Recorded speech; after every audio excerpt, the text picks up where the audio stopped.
कर्मों का लेखा जोखा कैसा होता है। हर हर महादेव। मित्रों, एक जंगल में एक चकवा और चकवी रहते थे। चकवा और चकवी दोनों बड़ी हंसी खुशी से रहते थे।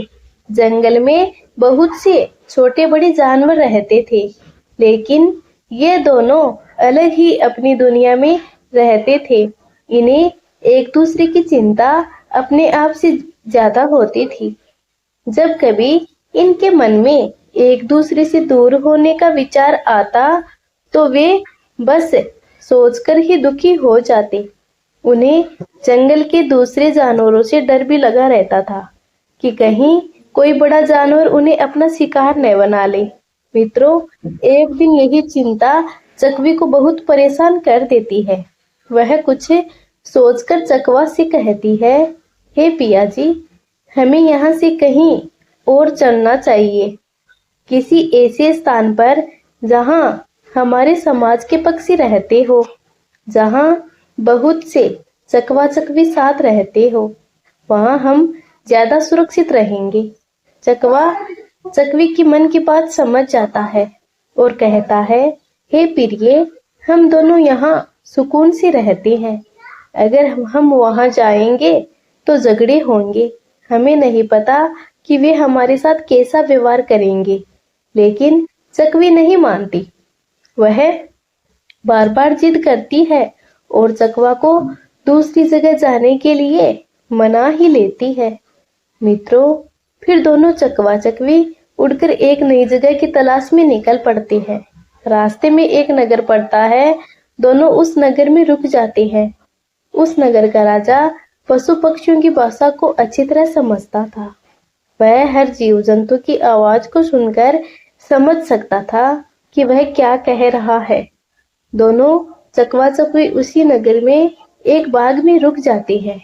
एक दिन की बात है, राजा अपनी रानी के साथ राज्य के दूसरे भाग की सैर पर जाता है। जहाँ राजा ठहरता है, उसी भवन के सामने वह बाग होता है जहाँ चकवा और चकवी रहती है। राजा अपनी रानी से कहता है, हे रानी साहिबा, मुझे बहुत तेज भूख लगी है, कृपया मुझे भोजन परोस दीजिए। रानी एक हाथ में भोजन की थाली और दूसरे में पानी का लोटा लेकर आती है और राजा को भोजन परोस देती है। मित्रों, जैसे ही राजा के सामने भोजन की थाली रखी जाती है, चावल का एक दाना जमीन पर गिर जाता है। उसे एक छोटी सी चिंटी उठाकर धीरे धीरे वहां से ले जाने लगती है। राजा ये सब देख रहा था। तभी एक और बड़ा चिंटा नर चिंटी आता है और उस चिंटी से कहता है, हे प्रिय, ये चावल का टुकड़ा मुझे दे दो। तुम जाकर राजा की थाली से दूसरा चावल का दाना ले आओ। राजा ये सब सुनकर चौंक जाता है, क्योंकि वह जीवों की भाषा समझता था। चिंटी मना करते हुए कहती है, नहीं, अगर राजा को पता चल गया तो वह मुझे मार देगा। लेकिन चिंटा कहता है, चिंता मत करो, राजा को हमारी बात समझ नहीं आएगी। वह हमारी भाषा नहीं समझता, और अगर वह ये भी नहीं जानता कि तुम राजा की थाली से दाना ले जाने जा रही हो, तो फिर वह तुम्हें क्यों मारेगा। चिंटी उसकी बात मान जाती है और दोबारा दाना लेने चल देती है, लेकिन आधे रास्ते ही रुक जाती है और वापस लौटकर कहती है, नहीं, मैं नहीं जाऊंगी। हो सकता है राजा को पता चल जाए और तब वह मुझे मार भी सकता है। चिंटा फिर उसे मनाने लगता है, लेकिन तभी उसे एहसास हो जाता है कि राजा उनकी बात सुन रहा है। तब वह चिंटी से कहता है, राजा हमारी बात सुन और समझ रहा है, लेकिन यदि वह हमारी बात किसी और से कहेगा तो उसी क्षण वह पत्थर का बन जाएगा। राजा ये सुनकर हंस पड़ता है। जैसे ही राजा हंसता है, उसी समय रानी रसोई से बाहर आती है। वह राजा को मुस्कुराते हुए देखती है और सोचने लगती है, शायद मुझसे कोई गलती हुई है, तभी राजा हंस रहे हैं। वह राजा के पास आकर पूछती है, महाराज, क्या मुझसे कोई गलती हुई है जो आप इस जोर जोर से हंस रहे हैं। राजा कहता है, नहीं रानी साहिबा, ऐसी कोई बात नहीं है, मुझे यूं ही हंसी आ गई थी। लेकिन रानी नहीं मानती, वह जिद करने लगती है। आपको मुझे बताना ही पड़ेगा कि आप किस बात पर हंसे थे। राजा बात को टालने की कोशिश करता है, लेकिन रानी अड़ जाती है।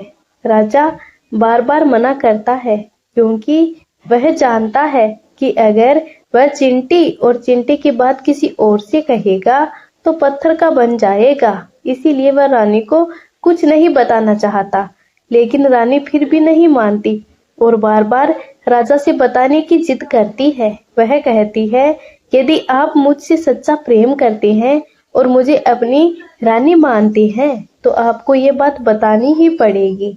रानी की बात सुनकर राजा बड़े धर्म संकट में पड़ जाता है। वह बार बार मना करता है, क्योंकि उसे मालूम था कि यदि वह ये बात रानी को बताएगा तो वह पत्थर का बन जाएगा। अब रानी की ऐसी जिद भरी बातें सुनकर राजा को लगता है कि अगर वह नहीं बताएगा तो रानी का विश्वास टूट जाएगा। राजा रानी के प्रेम और विश्वास की रक्षा के लिए अंततः झुक जाता है और कहता है, ठीक है, यदि मैं तुम्हें ये बात बताऊंगा तो तुम्हें बहुत पछताना पड़ेगा। हम किसी जंगल में चलते हैं, वहीं जाकर मैं तुम्हें ये बात बताऊंगा। इसके बाद राजा और रानी रथ में सवार होकर जंगल की ओर निकल जाते हैं। उसी समय चकवा और चकवी भी अपने भोजन की तलाश में उसी जंगल में गए हुए थे। राजा और रानी जंगल में पहुंचते हैं।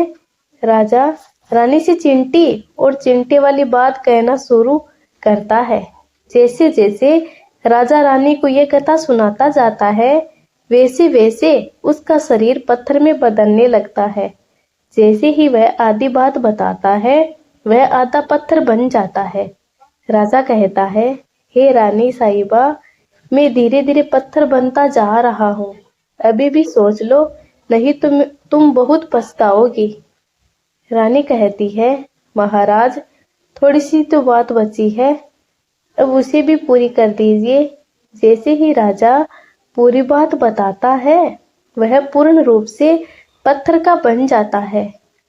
रानी की अपनी जिद के कारण राजा पत्थर का बन चुका था। मित्रों, अब रानी सिर पकड़कर रोने लगती है। वह उस पत्थर को हिलाने की कोशिश करती है, लेकिन वह बहुत भारी था।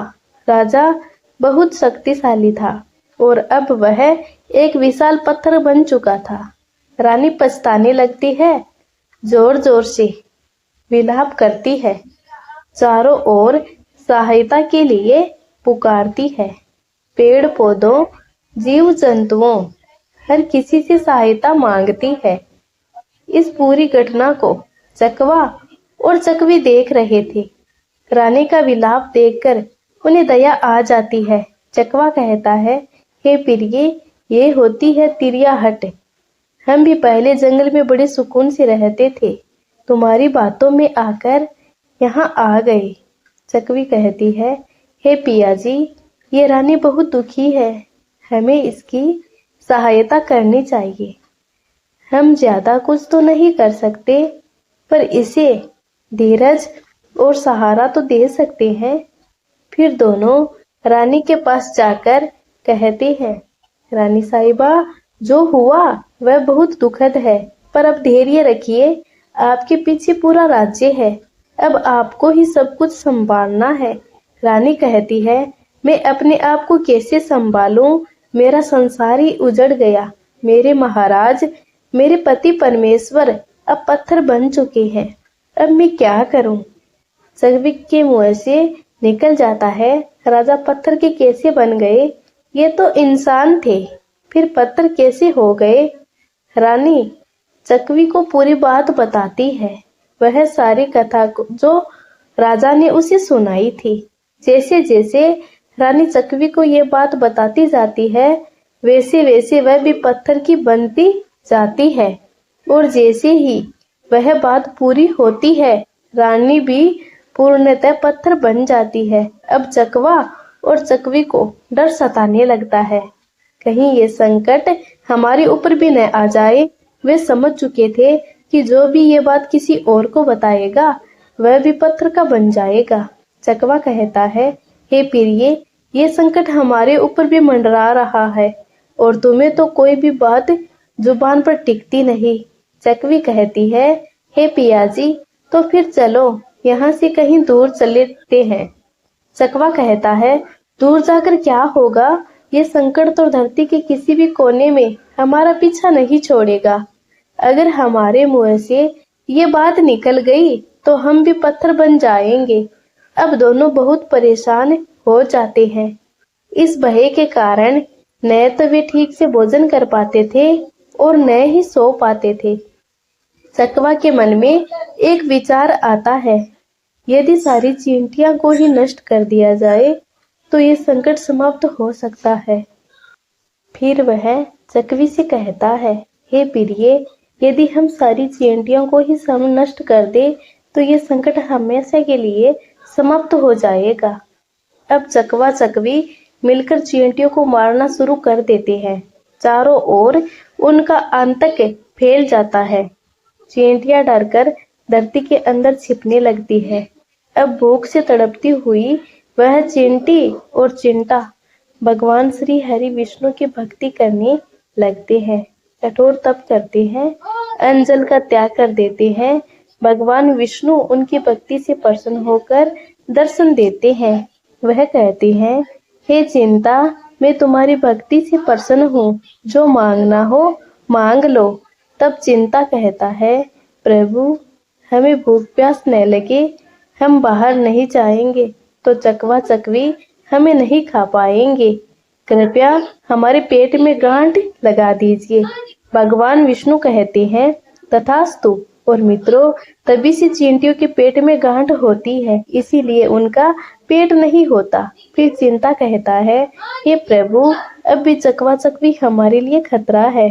जैसे ही वे हमें देखेंगे मार डालेंगे। तब भगवान श्री हरि विष्णु स्वयं चकवा चकवी के समक्ष प्रकट होते हैं। वह चकवा से कहते हैं, चकवा, तुम चींटियों का शिकार करना बंद कर दो। इसमें उनका कोई दोष नहीं है। दोष उस राजा का था जो सभी जीवों की भाषा समझता था। वह उनका रूप बदलकर उन पर अत्याचार करता था। उसी के पाप के कारण वह पत्थर बना। उसकी रानी भी उन पापों की सहभागी थी, इसीलिए वह भी पत्थर की बन गई। चकवा पूछता है, हे प्रभु, क्या हम यदि ये बात किसी से कहेंगे तो पत्थर बन जाएंगे? भगवान विष्णु कहते हैं, अब नहीं, तुम्हारा ये शाप समाप्त हो चुका है। अब तुम ये बात किसी से भी कह सकते हो। ये सुनकर चकवा चकवी अत्यंत प्रसन्न हो जाते हैं। फिर भगवान श्री हरि विष्णु अंतर्धान हो जाते हैं। मित्रों, कर्मों का लेखा जोखा एक ऐसा सिद्धांत है जो बताता है कि हमारे कर्मों का फल हमें अवश्य भोगना पड़ता है। हर जीव के कर्मों का लेखा जोखा चित्रगुप्त रखते हैं और उसी के अनुसार यमराज निर्णय करते हैं। जो जैसा करता है वैसा ही फल उसे मिलता है। वीडियो कैसी लगी कमेंट करके जरूर बताएं। इस वीडियो को लाइक, शेयर और हमारे चैनल को सब्सक्राइब करना न भूलें। धन्यवाद। हर हर महादेव।